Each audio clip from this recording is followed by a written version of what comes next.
ಊರಲ್ಲೇ ಜಾತ್ರೆ ಉತ್ಸವ ಫಂಕ್ಷನ್ ನಾಟಕ ಆಟ ಅಂತ ಆಗ್ಬಿಟ್ರೆ ಊರಿನವ್ರಿಗೆ ಬಹಳ ಖುಷಿ.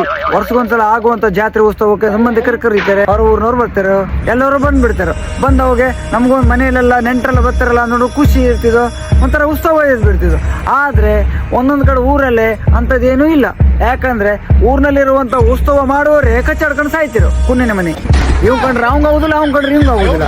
ಒಂದು ಉತ್ಸವ ಮೀಟಿಂಗ್ ಮಾಡುವ ಅಂತ ಒಂದು ಎಲ್ಲರೂ ಊರಿನವ್ರು ಕರೆದ್ರೆ ಬರೋದು 4 ಬೋರ್ಡು ಕರೆದ್ರೆ ಇಲ್ಲ ನೀವು ಮಾಡ್ಕೊಂಡ್ರಿ ಅಂತೀರ. ಅಕಸ್ಮಾತ್ ಇವ್ರು 4 ಜನ ಕೂತ್ಕೊಂಡ್ರೆ ಮಾಡ್ದಂದ್ರೆ ಅವ್ರು ಮಾಡ್ದಲ್ಲ, ಇದು ಹೆಂಗೆ ಮಾಡ್ದು ಅವ್ರು ತಿಂದ್ಕೊಂಡಿರ್ಬೇಕು ದುಡ್ಡು, ಅದಕ್ಕೆ ಹಂಗಾಗಲ್ಲ ಹಿಂಗಾಗಲ್ಲ ಅಂತ ಅವ್ರ ಮನೆ ಅಪವಾದ ಹಾಕೋದು.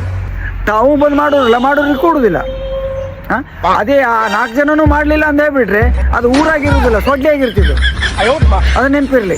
ಒಂದು ಊರಲ್ಲಿ ಒಂದು ಉತ್ಸವ ಜಾತ್ರೆ ಒಂದು ವಿಜೃಂಭಣೆಯಿಂದ ಒಂದು ಕಾರ್ಯಕ್ರಮ ನಡೀತಿದ್ರೆ ಮಾತ್ರ ಒಂದು ಊರಾಗಿರ್ತಿದೆ. ವಿಷಯದಲ್ಲಿ ಜಗಳ ಆಗುದು ಯಾಕೆ?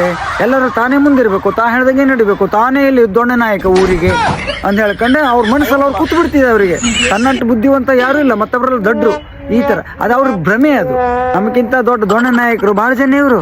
ಯಾವ್ಯಾವ ಊರಲ್ಲಿ ಈ ತರ ಇದೆ ನೋಡಿ, ಎಲ್ಲರಿಗೂ ಬಂತಿದ್ದು. ನಿಮ್ಮೂರಿನ ಜಾತ್ರೆ ಉತ್ಸವ ಫಂಕ್ಷನ್ ಎಲ್ಲ ನೋಡ್ಕೊಂಡು ಮತ್ತೊಂದು ಊರವ್ರು ಹೊಗಳಬೇಕು ನಮಗೆ. ಅದು ನೀವು ಊರಿಗೆ ನಿಮ್ಮ ದೇವಸ್ಥಾನಕ್ಕೆ ಕೊಡುವಂತ ಮರ್ಯಾದೆ ನೀವು, ಅದು ನೆನಪಿರ್ಲಿ.